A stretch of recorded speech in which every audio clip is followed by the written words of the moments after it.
क्या आपने कभी सोचा है कि अगर आप आज किसी चीज को छोड़ देते हैं तो उसके क्या परिणाम हो सकते हैं? आज बस 2 मिनट के लिए अनदेखा करने का निर्णय लें। सोचिए, क्या होगा अगर आपने अपनी मेहनत को छोड़ दिया? क्या होगा अगर आपने अपने सपनों को अधूरा छोड़ दिया? जब हम किसी चीज को छोड़ते हैं तो हम अपने भविष्य के दरवाजे बंद कर देते हैं। हम अपनी क्षमताओं को सीमित कर लेते हैं। आज की छोटी सी चूक कल की बड़ी असफलता बन सकती है। अगर आप आज अपने लक्ष्यों से मुंह मोड़ते हैं तो याद रखें, जब भी आप मदद की पुकार करेंगे तब शायद कोई न सुन सके। आपके सपने केवल आपके हैं। उन्हें पूरा करने के लिए आपको हर दिन मेहनत करनी होगी। हर दिन एक नया अवसर है, एक नया मौका है खुद को साबित करने का।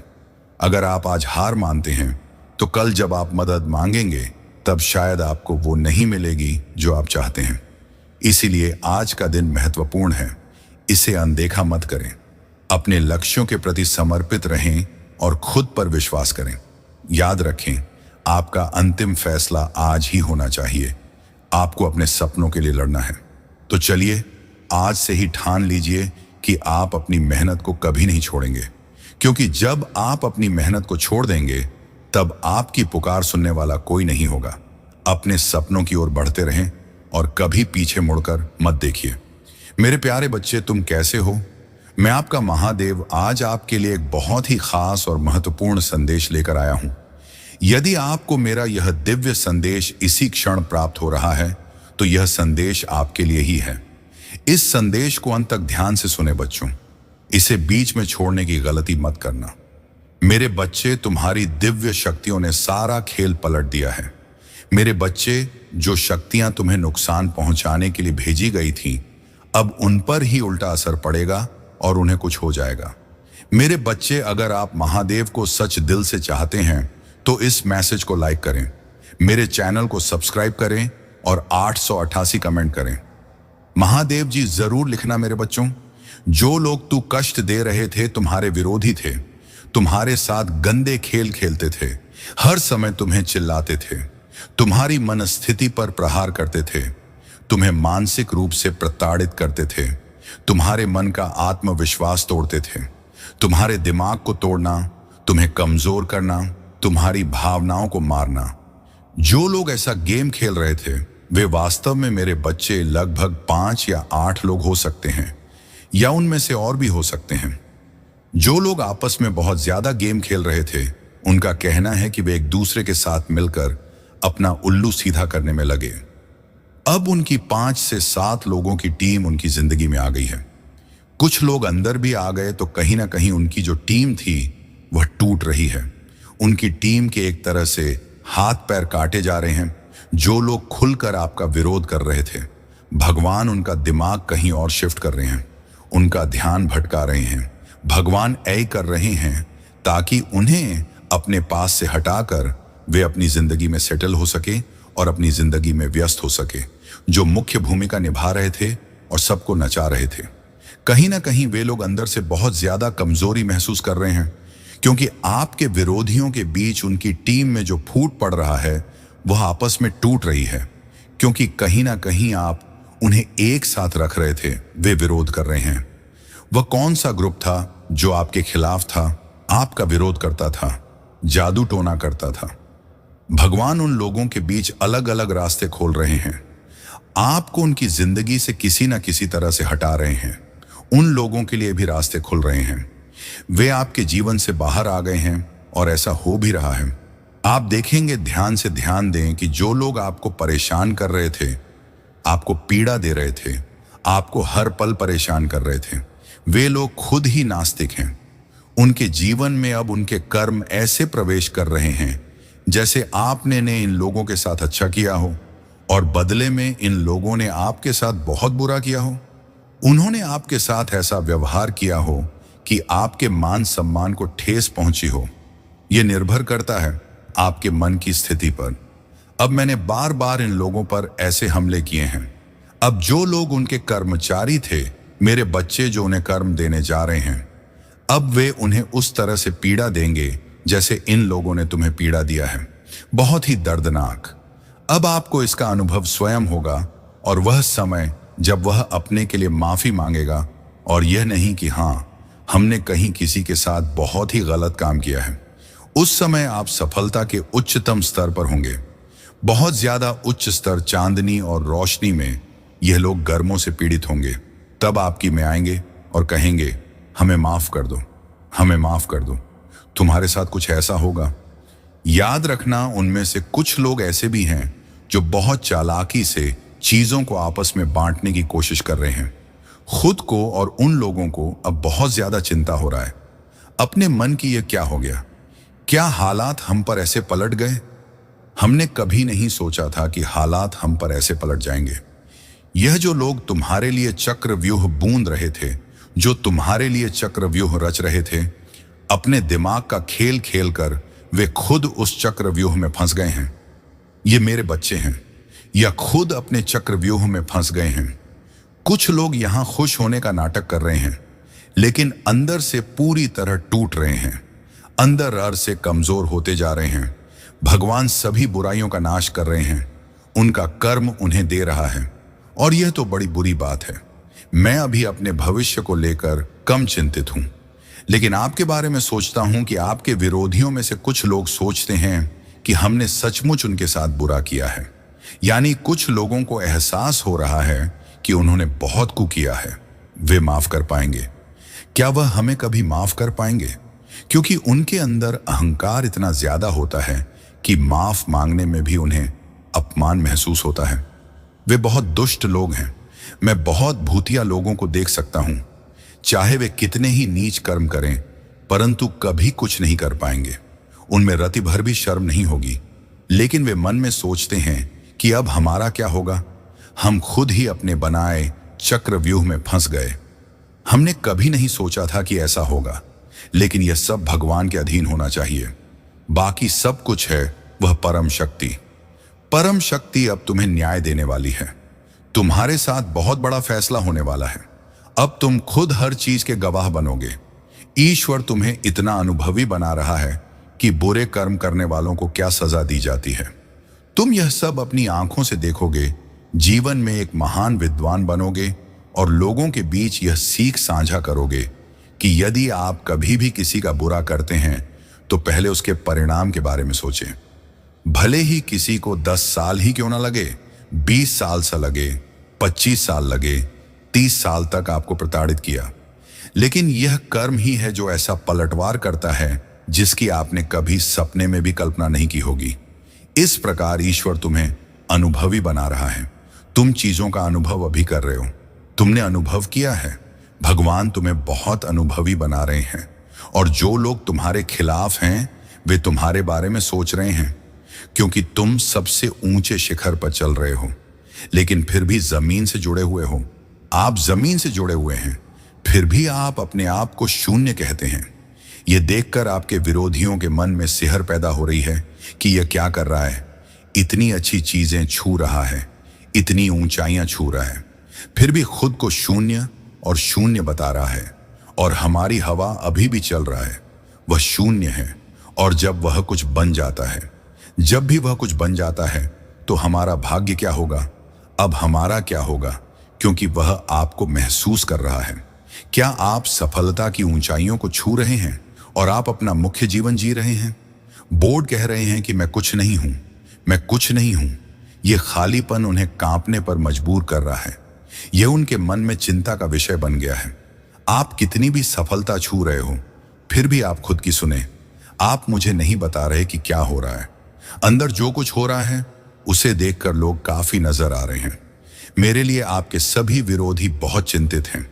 वे बहुत असहनीय स्थिति में हैं। आप अपने विरोधियों की स्थिति का अनुभव कर रहे हैं। आप साक्षी होकर देख रहे हैं। आप साक्षी हैं। उन लोगों के प्रति आपकी कोई प्रतिक्रिया नहीं है, न नकारात्मकता न सकारात्मकता, बल्कि आप साक्षी बनकर देख रहे हैं। तुम्हें ऐसे ही रहना है मेरे बच्चे, तुम्हें सिर्फ देखना है।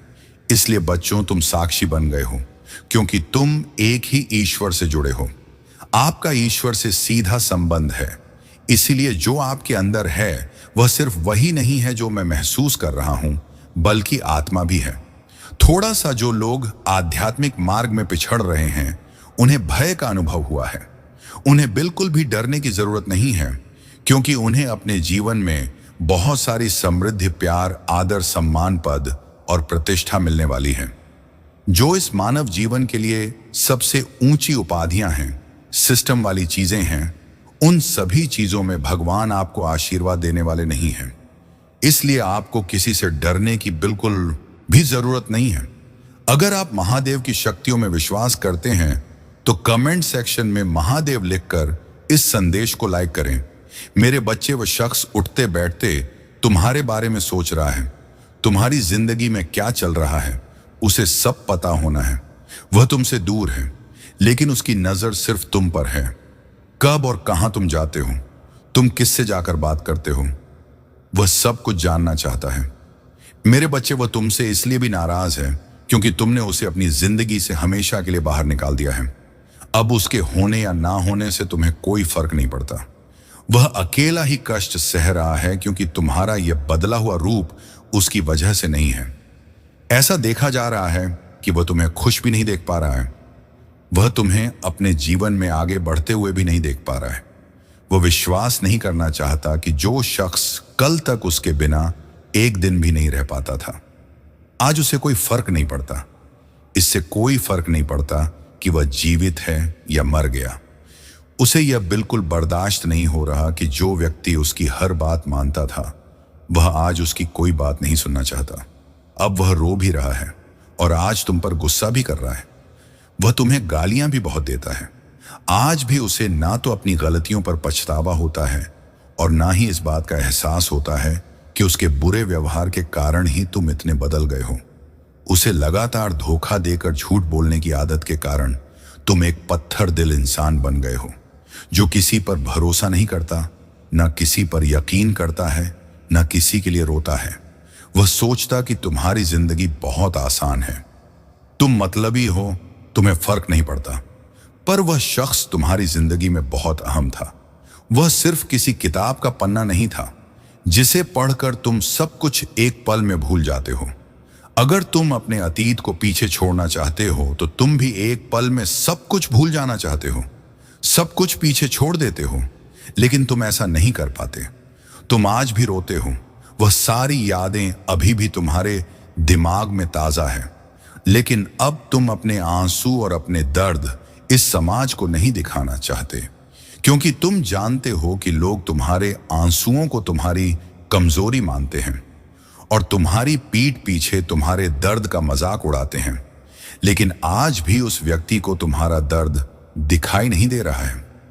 बच्चे, तुम उसकी वजह से कुछ क्यों नहीं करते? उसे समाज में सहना पड़ता है। आज भी उसे उन बातों का कोई अफसोस नहीं है। वह सिर्फ अपना दुख रो रहा है। वह अपने दुख को और बड़ा करना चाहता है। वह इतना स्वार्थी है, इतना मतलबी है कि वह हमेशा की तरह अब भी तुम्हें दोष दे रहा है। जब उसने तुम्हारे साथ बुरा व्यवहार किया तब भी उसने तुम्हें दोषी ठहराया। यहां तक कि जब उसने तुम्हें धोखा दिया तब भी तुम गलत थे।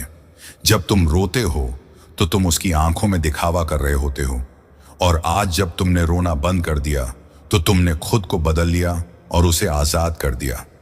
हर बंधन के बावजूद आप एक बुरे इंसान बन गए हैं, लेकिन जब तक वह अपनी गलतियों को स्वीकार नहीं करेगा और खुद में सुधार नहीं करेगा, तब तक वह इसी तरह से पीड़ित होता रहेगा।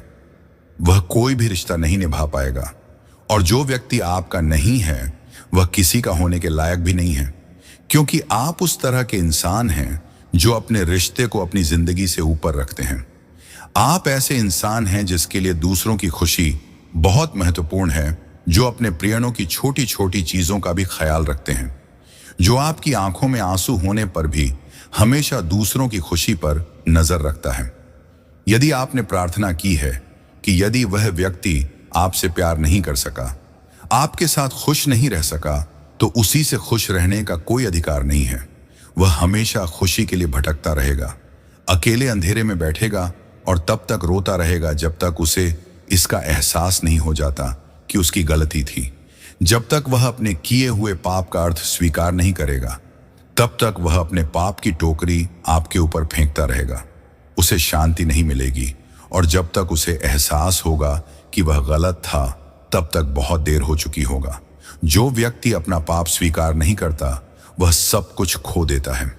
मेरे बच्चे, जो व्यक्ति गलत होने पर भी जिद्दी होता है, जो लोगों को अपमानित करता है और उन पर चिल्लाता है, ऐसे व्यक्ति के सारे रिश्ते नाते उसे छोड़ देते हैं। अंत में वह सब कुछ खो देगा और तुम्हें पाएगा। वह रोएगा। अपनी गलतियों पर वह खुद को इस तरह प्रताड़ित करेगा क्योंकि उसकी बकवास सुनने और उसकी यातना को सहने वाला कोई नहीं होगा। अब ना तो तुम उसे माफ करोगे और ना ही उस पर दया करोगे। उसकी हालत देखकर तुम्हें रोना आ जाएगा। लेकिन तुम यह भी जानते हो कि उसके साथ गलत व्यवहार नहीं किया जा रहा है। वह अपने कर्मों का फल भोग रहा है। अब उनके लिए भी न्याय होगा जिनके साथ उन्होंने अन्याय किया है, जिन्हें उन्होंने प्रताड़ित किया है, पीड़ा दिया है। अब तुम्हारे लिए भी न्याय होगा। मेरे बच्चे, तुम उन्हें अपनी आंखों के सामने दर्द से कराते देखोगे। वह दिन दूर नहीं जब वह अपनी सारी गलती स्वीकार करके तुम्हारे चरणों में गिर पड़ेगा। मेरा बच्चा, वह तुम्हारे प्यार की भीख मांगेगा। वह यह कहेगा कि तुम पहले जैसे हो जाओ, वही बन जाओ जैसा वह तुम्हें देखना चाहता था। तुम वैसे ही हो जैसे पहले थे, जब वह तुम्हें पसंद नहीं करता था, जब तुम्हारा व्यवहार तुम्हें तुम्हारे व्यवहार के लिए ताना मारता था। अब वह भीख मांगेगा मेरे बच्चे कि तुम पहले जैसे हो जाओ। यही तुम्हारे लिए सबसे बड़ा न्याय होगा जब तुम उसे अपने प्यार की भीख मांगते हुए देखोगे, जिसका मतलब है भीख मांगना, उससे विनती करना। तुमने उसके सामने बहुत मिन्नतें की थीं कि वह तुम्हारे साथ ऐसा ना करे, लेकिन उसने तुम्हारी एक एक भी नहीं सुनी। तो अब तुम्हारा भी समय आने वाला है। मेरे बच्चे, जब वह तुम्हारे पैरों में गिरेगा तो गिरगिरा आएगा। अपनी हर गलती के लिए वह तुमसे माफी मांगेगा क्योंकि उसकी शांति तुम्हारी माफी में ही है। अगर तुम उसे माफ नहीं करोगे तो उसे हमेशा दर्द रहेगा। लेकिन अगर वह तुम्हारी माफी चाहता है, तुम्हारा प्यार वापस चाहता है, तो उसे भी इसी प्रक्रिया से गुजरना होगा। उसे वह सब